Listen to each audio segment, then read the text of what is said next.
मेरे प्यारे देशवासियों, मेरे भाइयों बहनों और मेरे बच्चों, आप सबको मैं याद दिलाता हूँ कि 9 अगस्त 1942 को जो अगस्त क्रांति हुई थी, उसके बारे में जितनी भी ज़्यादा चर्चा की जाए वह कम है। पर हर साल हम लोग जैसे 15 अगस्त 1947 को या 26 जनवरी 1950 को सेलिब्रेट करते हैं, तो आप समझ लीजिए कि स्वतंत्रता दिवस जो हम लोगों को मिली, उसके मूल में, उसके आधार में यह अगस्त क्रांति दिन ही है। 9 अगस्त 1942 का यह भारत छोड़ो आंदोलन अगर नहीं होता तो शायद हम लोग इतने कम समय में 15 अगस्त 1947 को जो हमें आज़ादी मिली वह असंभव सा था। इसलिए इस दिन को ज़रूर याद करना चाहिए, क्योंकि यह दिन हमारे आज़ादी की जितनी भी लड़ाइयाँ लड़ी गई थी, उन सब में इस लड़ाई का सबसे बड़ा योगदान है। क्योंकि जब 1915 में महात्मा गांधी आए थे भारत अफ्रीका से लौटकर, तब तक कांग्रेस आज़ादी के संघर्ष में बहुत नियोजित ढंग से काम नहीं कर पा रही थी। कांग्रेस महज संभ्रांत शहरी भारतीयों का एक क्लब जैसा था। इससे अधिक कांग्रेस की कोई रूपरेखा नहीं थी। आप कह सकते हैं कि कांग्रेस वैचारिक रूप से देश के अलग अलग भागों में भी अपनी पैठ बना रही थी, लेकिन जो नेतृत्व और जो मार्गदर्शन महात्मा गांधी से कांग्रेस को मिला, इससे पहले कभी नहीं मिला था। तो बापू के कुशल नेतृत्व, बापू के कुशल संगठन के कारण कांग्रेस में एक नई जान आ गई थी।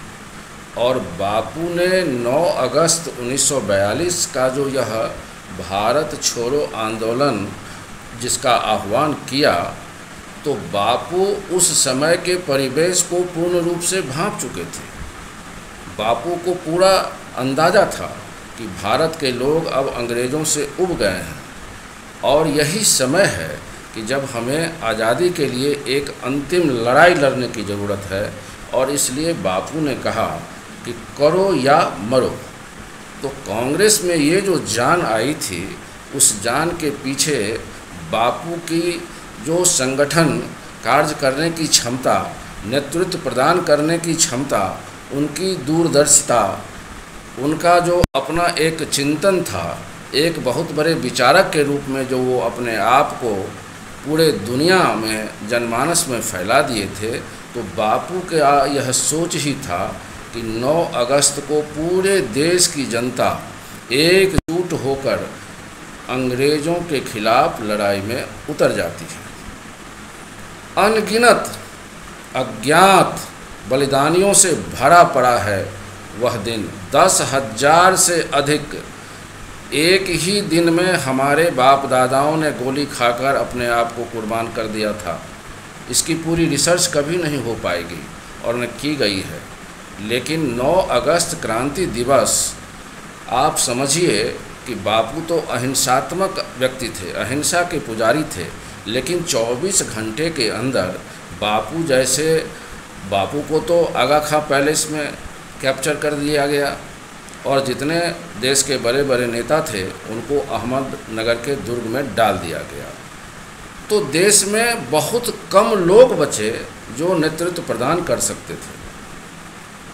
ऐसे में जो कुछ लोग, चंद लोग बच गए जिनको अंग्रेज़ों ने कैप्चर नहीं किया, अंग्रेज़ों ने गिरफ्तार नहीं कर पाया, तो उन लोगों में से बहुत कम लोग थे, जैसे जयप्रकाश नारायण जी बच गए थे, हमारे डॉक्टर राम मनोहर लोहिया बच गए थे।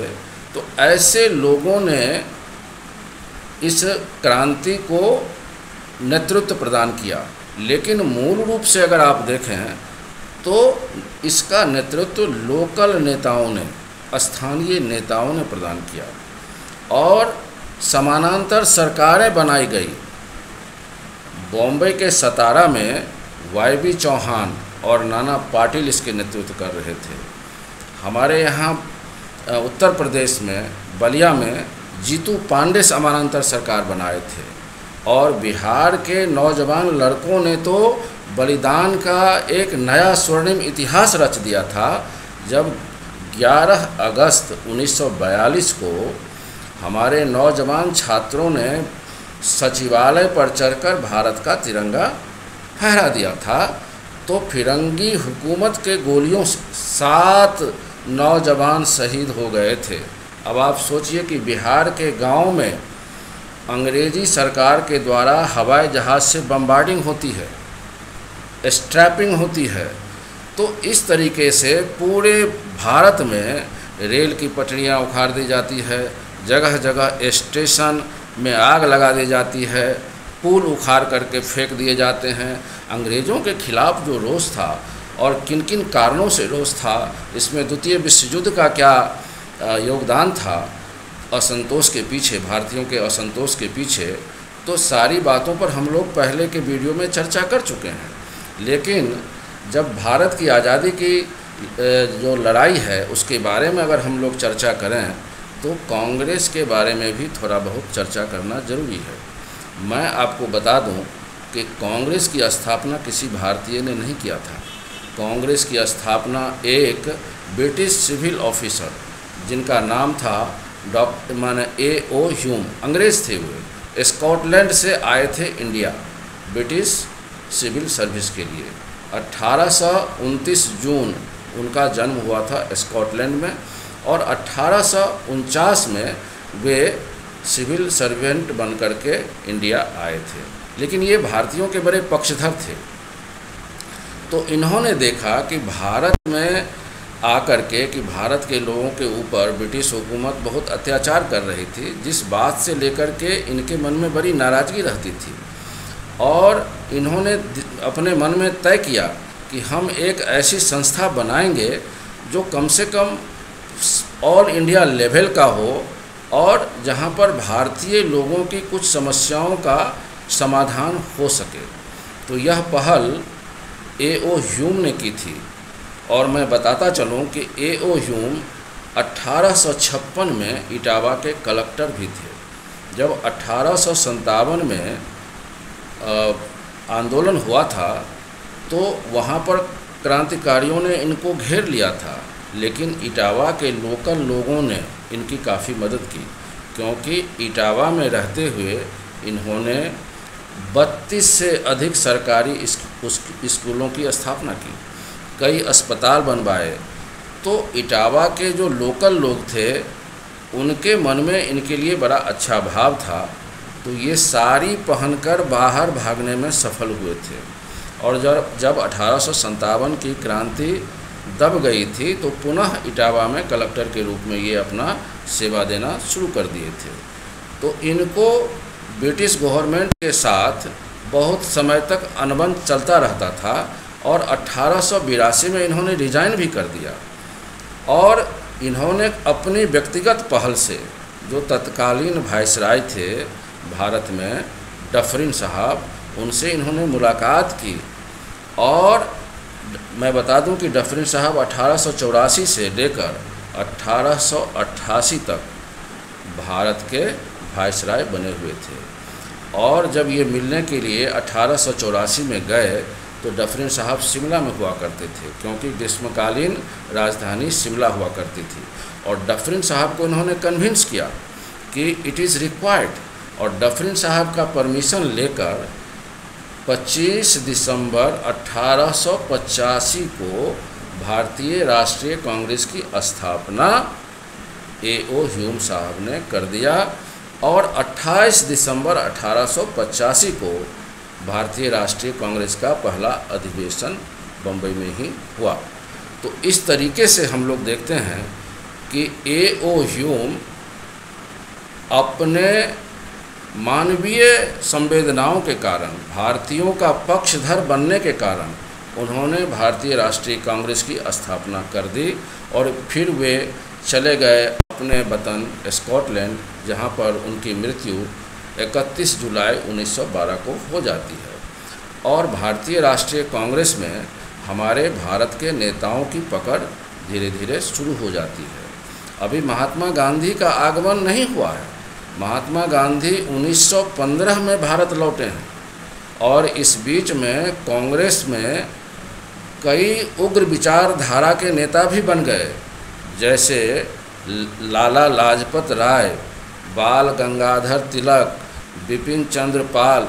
ये लोग कांग्रेस के ऐसे नेता थे जो अंग्रेज़ों के साथ सख्ती से पेश आना चाहते थे। लेकिन जब बाद में 1915 में हमारे बापू अफ्रीका से लौटकर आए और कांग्रेस की कमान उन्होंने अपने हाथ में संभाल ली, तब जाकर कांग्रेस को एक नई दिशा मिली, एक नई संगठनात्मक ढंग मिला।